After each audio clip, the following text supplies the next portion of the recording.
గతంలో గవర్నమెంట్ ఆసుపత్రికి వెళ్లాలంటే ప్రజలు భయపడేవారు. అక్కడ సౌకర్యాలుండేవి కాదు, మందులు ఉండేవి కాదు, మంచి డాక్టర్లు ఉండేవారు కాదు. ఒకవేళ ఎక్కడో ఉన్నా వచ్చే జనానికి వైద్యం చేయడానికి సరిపడా సంఖ్యలో ఉండేవారు కాదు. ప్రభుత్వాసుపత్రుల్లో ప్రసవానికి వెళ్లాలంటే గర్భిణీలు హడలెత్తిపోయేవారు. కానీ జగనన్న అధికారంలోకొచ్చాక మొత్తం మారిపోయింది. నేడు విప్లవాత్మక మార్పులు తెచ్చి వైద్య రంగ రూపురేఖలే మార్చేసింది జగనన్న ప్రభుత్వం. ఫలితంగా వైద్యం ఇప్పుడు అందరికీ అందుబాటులోకొచ్చింది. ఆరోగ్యశ్రీ ద్వారా గరిష్టంగా 25 లక్షల రూపాయల వరకు వైద్య ఖర్చులను జగనన్న ప్రభుత్వమే భరిస్తోంది.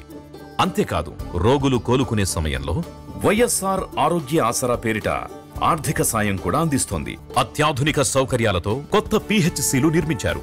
ఉద్దానం ప్రాంతంలో కిడ్నీ వ్యాధుల బాధితుల కోసం kidney research centre, super speciality ఆసుపత్రి నిర్మించారు జగనన్న.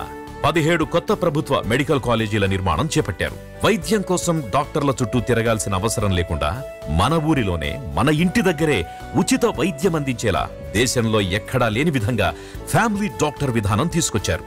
రాష్ట్రంలోని ప్రతి ఇంటిని జల్లెడపట్టి ప్రతి ఇంటి గడప వద్దనే ప్రజల ఆరోగ్య సమస్యల్ని క్షేత్రస్థాయిలో గుర్తించి ఒక్క రూపాయి కూడా భారం లేకుండా నాణ్యమైన వైద్యం అందించేందుకు జగనన్న ఆరోగ్య సురక్ష కార్యక్రమం చేపట్టారు.